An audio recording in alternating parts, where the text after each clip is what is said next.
Mais um episódio do nosso vlog. Agora a gente visitando uma das nossas casas que a gente comprou com a estratégia Buy Bridge, né? Essa casa, ela foi a primeira casa que a gente utilizou essa estratégia para comprar na Flórida. Todas as casas que foram compradas até hoje foram Texas, Mississippi, Geórgia e a gente tem uma também em South Carolina. Essa aqui foi a primeira casa da Flórida, né? Quer trazer alguns números? Quer que eu fale alguns números dessa casa? Boa, Dan. Não, só falar um pouco da tese, né? Essa É. estratégia de buy bridge houses é uma estratégia onde a gente compra uma propriedade, assume um financiamento que já existe, né? A gente dá menos de 15% de entrada para comprar essa propriedade, que no caso dessa aqui foi menos ainda, e a gente coloca essa propriedade para alugar de modo que a receita do aluguel paga pelo financiamento. Então, é a união de algumas coisas mais poderosas do quarto caminho. Quando a gente olha para o gráfico do quarto caminho, esse mecanismo está inserido no módulo 5, que é o módulo de ativos autopagantes, né? E o módulo de ativos autopagantes, basicamente você compra um ativo que se paga, que é exatamente o caso de uma propriedade como essa. Por quê? A gente nunca entrou nessa propriedade. Essa é a Primeira primeira mão, vez. estamos fazendo aqui ao vivo com vocês. Se tiver rato, cachorro, urso lá dentro, Vamos a gente descobrir vai descobrir junto. junto. Mas assim, quando a gente compra uma propriedade como essa, e o engraçado... Vai que tem um mamute aí. Perfeito. Quando a gente compra uma casa como essa, é muito doido, mas assim, é muito diferente de estratégias brasileiras, né? A gente paga menos de 15% de entrada, a gente assume um financiamento de 4, 5 anos atrás. Essa casa especificamente, me corrija se eu estiver errado, Dan, tem um financiamento de 2,75 ao ano, é isso? Ao ano. Imagine, 2,75% ao ano o custo do financiamento. O aluguel dessa casa, ela cobre o custo do financiamento. Qual o resultado disso? Crescimento patrimonial, de modo que eu estou comprando ativo que se paga. Ou seja, eu estou inserido no módulo 5 ali do quarto caminho, que é comprar ativos que se pagam são ativos autopagantes. O que acontece na prática? Eu tiro menos de 15% de entrada para comprar uma propriedade como essa. O meu aluguel paga o financiamento. É como se eu estivesse construindo patrimônio com dinheiro de terceiros. É a união de OPM e OPC. Por quê? OPM é aquele conceito de Other People Money, né? Ou seja, você usar o dinheiro dos outros para construir patrimônio. OPC é o conceito de Other People Credit. Você usar o crédito dos outros para construir patrimônio. Nesse caso, a gente não precisa de uma nova aprovação bancária. Perfeito. A gente assume o financiamento que já existe, dentro de uma estruturação jurídica, que depois eu vou pedir para você comentar a estrutura jurídica dessa operação. E a gente segue pagando esse financiamento. A casa vai para o nosso trust, ou seja, a casa é nossa, a gente pode fazer o que a gente quiser com essa casa. E duas coisas acontecem a partir do momento que a gente dá uma entrada nessa propriedade. A propriedade vai valorizando com o tempo, minimamente ali pelo CPI, pela inflação americana, e o financiamento vai sendo quitado através da receita de aluguel. Então tem duas fortalezas existindo. A propriedade valorizando, o financiamento sendo quitado. Aí vamos utilizar o conceito de extrapolar. Daqui a 36 meses, provavelmente a gente mais do que dobrou o capital que a gente colocou aqui. Por quê? Se a gente parar para pensar, imagina, qual foi o preço de compra dessa casa? Foi $230 mil. Eu faço o Pix, né? Eu sou o peão de luxo, Dan é o gestor, então ele tem todos os números. 230, né? 230 mil. 230 mil dólares. Aí o aluguel? Aluguel é 1.700, aluguel estimado entre 1.700 e 1.750. Perfeito, a gente comprou essa propriedade agora, a gente está entrando agora, ela ainda vai ser reparada, fazer alguns pequenos reparos, depois a gente vai colocar para o mercado. Mas digamos que a gente tem aí $1.700 de aluguel. Ou seja, a gente tem 230 mil de preço de compra, $1.700 de aluguel. Imagina que metade desse aluguel fosse utilizado para quitar o financiamento. Só metade. Então a gente tem de 1.700, a gente tem aí 800 e 900, 850, né? $850 utilizados para quitar o financiamento. Aí olha que doido, o valor que eu tirei do meu bolso, sendo 15% aproximadamente, que fosse aí $30 mil para comprar essa propriedade, e eu tenho $850 de construção patrimonial mensal. Percebe o que acontece? É como se eu tivesse mais de 2,5%, quase 3% de crescimento patrimonial mensal Em cima do capital alocado. em cima do capital alocado. Brutal. Essa é uma estratégia que foge do óbvio. Por que alguém compraria uma coisa que não gera cash flow? Para gerar equity.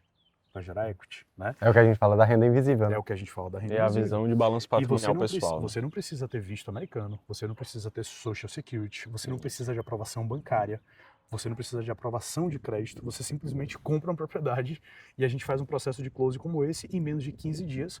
O meu trabalho como dono dessa propriedade é entrar na notarização online, apresentar meu passaporte, que também pode ser minha carteira de motorista, e assinar os documentos digitalmente, que já foram verificados pelo advogado, pela Transaction Coordinator. Então, é muito fácil, né? Ou seja, não tem nada de mágica, na verdade, em engenharia patrimonial com engenharia jurídica um pouco aí no meio também. 100%. E tanto é que essa é a primeira vez que a gente está vendo essa casa, né? Primeira vez. A casa já é nossa, já Já é está nossa, comprada, já pagamos. mas essa é a primeira vez que a gente está vendo. E aí, um outro ponto, né? Nesse caso dessa casa, ela ainda não está alugada, ela ainda vai passar por algumas reformas para ser colocada no mercado, mas é uma casa que a parcela, o financiamento, ela vai ser paga grande maior parte pelo próprio aluguel dessa mesma receita, né? O bairro, inclusive, dá Mostra um uma pouquinho aí, eu ia falar isso agora. dá uma passada. Um bairro bem legal também. É um bairro, é um interiorzinho, né, da Flórida. É o interior. E curiosidade, né? Tem gente que acha, tem aquele mito, né, de que não, o americano ele vai lhe receber mal, vai lhe tratar mal, mas pelo contrário, né? A gente parou o carro aqui, 2 vizinhos, esse aqui e esse Aquela aqui já casa, perguntaram, né? E aí, compraram a casa? Parabéns, né? Exato. Sejam bem-vindos. Aquele vizinho ali, inclusive, ele tem um carro antigo Maravilhoso. Eu acho que vai dar para inserir aí de alguma forma, mas é um Austin, alguma coisa que eu não conhecia aquele modelo, um carro conversível Bem vermelho lindo, a diferente. gente já trocou ideia. Aí ele falou o seguinte: vocês compraram? Parabéns, estão se mudando? Não. Mas eu quero o endereço de todos vocês, que se vocês alugarem a casa pra gente horrível, eu vou atrás de vocês brincando, né? Dois senhores. Mas E aí bem chegou simpáticos. uma família aqui nessa casa do lado, pai, filho, filha, chegaram já perguntando: oi, vocês compraram a propriedade? Pô, super parabéns, meu nome é tal. Quer dizer, bem amistoso, né? Sempre Bem parabéns família. e bem-vindos, Essa é minha né? filha, esse é meu marido, prazer, né? Então, realmente, o pessoal te recebe muito bem, né? E aí você comentou sobre a questão da aprovação bancária. Bora dar um giro Pra aqui Para quem já passou, já comprou uma casa nos Estados Unidos, eu já passei por essa experiência, então eu sei como é que funciona. Quando a gente precisa de aprovação bancária, Só evitar ficar de costa aqui pra turma. quando a gente precisa de uma aprovação bancária, é um processo extremamente Principalmente burocrático, para estrangeiro, né, Dan? principalmente para estrangeiro, muito chato. A gente fez uma vez 4 meses de pura dor de cabeça tentando a aprovação bancária. Essa aqui foi em 15 dias, menos de 15 dias a gente fechou essa casa. Tem urso aí? Tem urso aqui. Pelo menos se tiver rato, né? Aí para gravação. Deve ter uns Stuarts aí, tá tudo bem. Stuart. E vamos entrar na casa agora? Quer comentar um pouco sobre a estrutura jurídica? Bora, Dan. Eu vou comentar um pouco da estrutura jurídica enquanto você abre a casa e depois você complementa, né? Mas assim, toda essa operação a gente faz através de um trust, né? Se quiser vir para cá assim, para a gente não ficar de costas. Boa.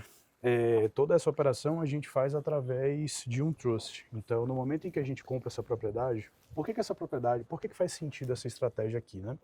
Porque nos Estados Unidos, o titular do loan, ou seja, do mortgage, da dívida, não necessariamente é o mesmo titular da casa, ou seja, a pessoa que detém o deed, que é como se fosse a matrícula. Você pode ser o titular do financiamento e não necessariamente você precisa ser o mesmo dono da casa, são coisas diferentes. O que acontece é que essa propriedade, digamos que Vitor comprou essa propriedade financiada. No momento em que eu compro ela de você, nessa estratégia de Buy Bridge Houses, a sua propriedade ela vai para dentro de um trust, que é inicialmente criado por você. Esse trust é seu. Perfeito. Ou seja, a propriedade passa a ser detida num trust. Esse trust, por sua vez, ele é seu e você vai fazer a cessão desse trust para mim, ou melhor, para a minha LLC, que é a minha companhia. Ou seja, a gente está com a meta de comprar 50 propriedades em 18 meses com essa estratégia, né? Hoje já são 24 propriedades, a maioria no Texas. Essa é a primeira na Flórida que a gente compra, né? Como você falou, também tem em South Carolina, tem no Mississippi, né? Tem na Geórgia. E cada casa é como se fosse uma empresinha, né? Cada casa ela está dentro de um trust e esse trust, por sua vez, ele faz parte da nossa LLC. Então, o antigo proprietário, que é o antigo detentor do financiamento, ele continua como um titular do financiamento no banco, mas a gente assume o controle de todos os portais bancários, né, Dan? Se quiser complementar. Como é que... Primeiro explicando por que acontece, né, inclusive peguei a chave aqui agora, por que acontece essa criação da trust, né?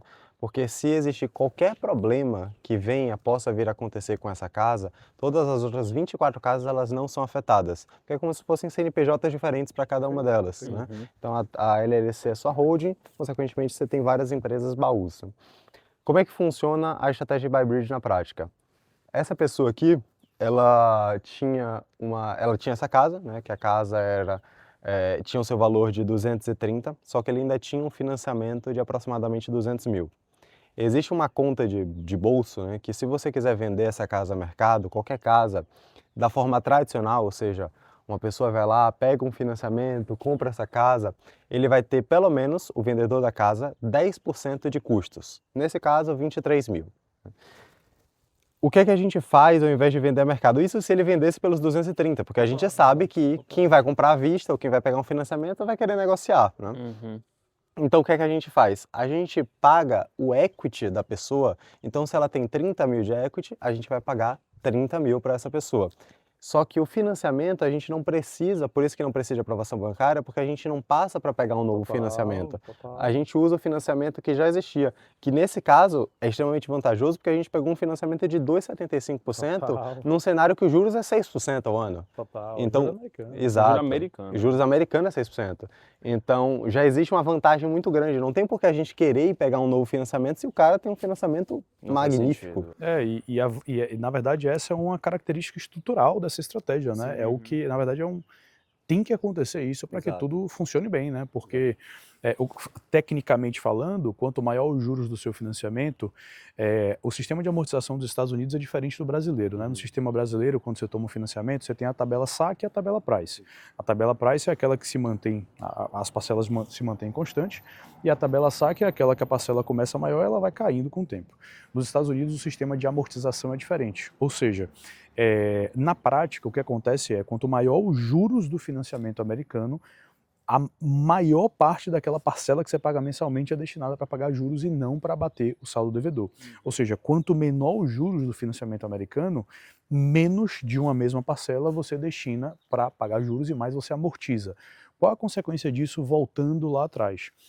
Por que essa estratégia dá certo? Porque você aloca um capital, o valor da propriedade cresce e o seu financiamento reduz. Quanto menor os juros, maior a velocidade em que o seu financiamento é quitado. Para uma mesma valorização da propriedade, a consequência é que você produz mais renda invisível. Porque a renda invisível, você começa aqui, e a propriedade vai valorizando, o seu financiamento vai caindo. Então você tem duas forças acontecendo ao mesmo tempo. Por isso que quanto menor a taxa de juros para esse tipo de estratégia, mais eficiente ela se torna. Isso aí. Isso tem muito a ver com teoria dos jogos, né, que a gente estava conversando no carro, vindo para cá. Teoria dos jogos na nutshell, né, ou seja, em 10 segundos, a gente vai dizer que basicamente tudo na vida é regulado através de jogos. Jogos têm regras. Jogos também tem tabuleiros e jogadores. Quando a gente vem para o mercado americano, a gente está mudando o tabuleiro, né? Você está trocando o cenário brasileiro para um cenário americano, por exemplo. Você está trocando as regras, ou seja, os incentivos, taxa de juros, estrutura contratual, qual é a razão de uma pessoa vender uma casa para a gente com a entrada tão baixa e por aí vai. Então, a teoria dos jogos vai mostrar o quê? Que, beleza, esse raciocínio ele funciona aqui porque o tabuleiro é diferente, o conjunto de regras é diferente, os jogadores são diferentes. Dá para fazer a mesma coisa no Brasil? Não sei. Não sei.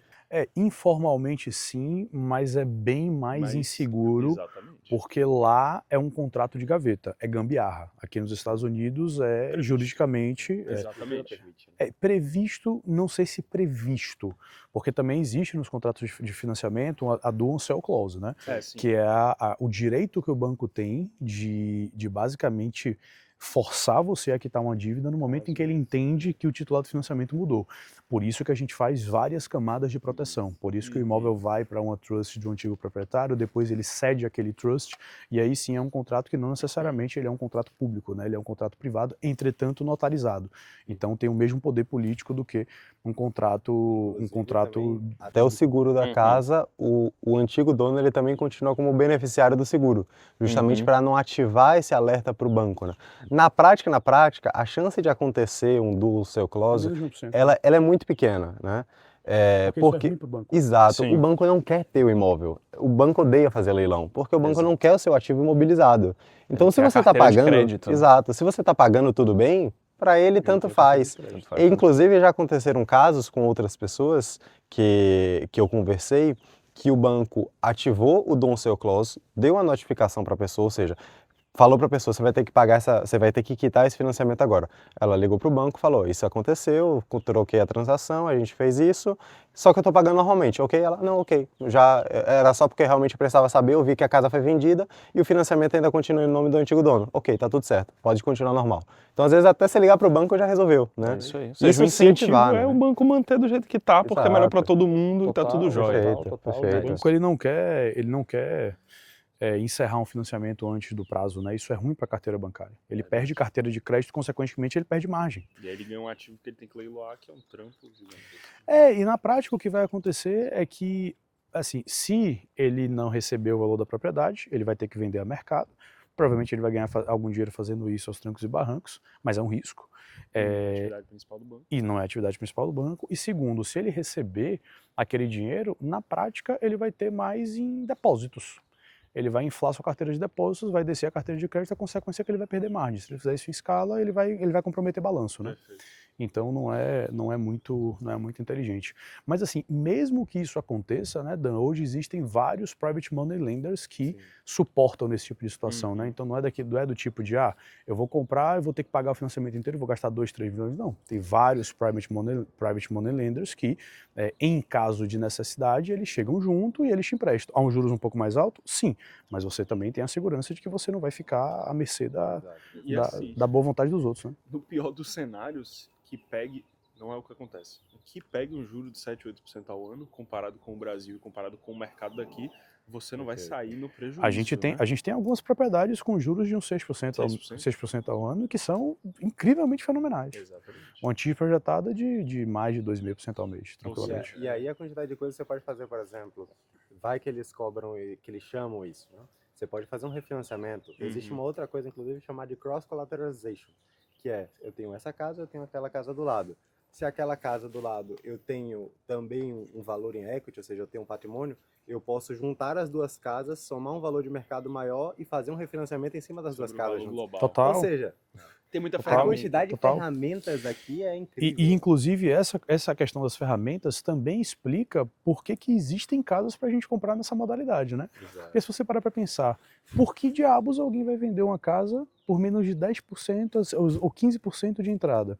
Porque a gente já falou em um vídeo anterior que para o americano ficar milionário em 7 anos, né, ou melhor, 50 anos, ele tem que só comprar uma casa financiada e a cada 7 anos ele vende aquela casa e compra outra, né? O inverso também acontece, que é uma pessoa que a mesma coisa que funciona para o bem funciona para o mal. Ou seja, ele compra uma casa depois de 7 anos, ao invés de vender aquela casa, ele se aperta financeiramente. O que ele faz? Ele refinancia a propriedade. Nos Estados Unidos, você pode ter vários financiamentos, vários loans, vários gravames, né? Várias dívidas na mesma propriedade, de várias financeiras diferentes. Inclusive, a gente tem várias casas, né? Onde a gente tem que pagar 2, 3 financeiras porque existem vários financiamentos atrelados a uma casa só. Então você pode fazer esse exemplo. Você comprou essa propriedade aqui por $250 mil. Ela valorizou para 300, seu financiamento foi para 270, ou para 230, desculpa. Você pode chegar no banco e você pode refinanciar $70 mil. E aí, o que acontece? Quando você refinancia, você naturalmente espreme o equity da propriedade. Por quê? Porque antes você devia 230 para uma propriedade que vale 300. Quando você toma um refinanciamento de 60, por exemplo, você vai dever 290 para uma propriedade que vale 300. O que acontece? Se você tentar vender essa propriedade por 300 mil no mercado, você vai ter que pagar uns 8% de custo entre realtor, agente e closing costs. O que isso significa? Que para o cara vender uma casa por $300 mil, ele vai ter que tirar dinheiro do bolso dele. Ele vai vender a casa e vai ter que tirar 10, 15 mil dólares, que obviamente ele não tem, porque ele refinanciou uma propriedade. Exato. Ou seja, essa estratégia de buy bridge houses é um passo anterior ao foreclosure. Perfeito. É um passo anterior à casa ir para leilão. E se for para leilão, o que acontece é que o cara destrói o score de crédito dele, o americano. E eles se importam muito. Ele destrói o score de crédito. Ele nunca mais consegue tomar um financiamento, ou vai demorar muito e vai ser muito trabalhoso. Então ele prefere vender. Exato, ele prefere vender a propriedade a preço de banana, morar de aluguel, se recompor e comprar uma nova financiada. Porque se ele deixa para leilão, aí acabou. Esqueça. Quando me perguntam, né, por que alguém vende uma casa nesse formato, a primeira palavra, a palavra que define tudo é motivação. Não é porque ela quer. É óbvio que se ela puder vender a mercado, para ela é muito melhor, ela recebe dinheiro à vista, é muito mais fácil. Só que ela tem motivação para vender. Ela precisa vender rápido, seja por problemas familiares, problemas financeiros, problemas pessoais, qualquer coisa. A gente já comprou casa por vários motivos, né, Dan? Exato. Já teve divórcio, né? Já teve falecimento. Filho que nasceu, perdeu o trabalho, se mudou de cidade, por aí vai. Diversos casos diferentes. Ocasionalidades, né? São coisas que acontecem todos Exato. os dias. E aí, fechando o loop, né, da estratégia de buy bridge, no momento que a gente passa a pagar o financiamento da pessoa, né, o que acontece também a matrícula da casa é nossa. Isso é o mais importante. Exatamente. Por mais que o financiamento não esteja em nosso nome, nós temos a posse da casa e temos todo o controle E a propriedade. sobre ela. Exato. E a Porque propriedade. a matrícula está em nosso nome. Desde o momento do closing, ou seja, quando a gente compra uma propriedade. Na prática funciona assim, achamos uma propriedade, a gente roda todos os números e comparativos, né? Comparativo de aluguel para ver se tem escola perto que motiva aluguel e diversos outros fatores, né? Inclusive, se quiser comentar um pouco sobre isso depois, é bem bacana, porque isso é uma coisa diferente aqui dos Estados Unidos. Números pararam de pé, aí vamos lá, vamos comprar a propriedade. A gente paga um valorzinho de entrada, que se chama EMD, que é como se fosse um sinal. Depois que a gente que a gente paga esse sinal, a gente entra numa fase de title search.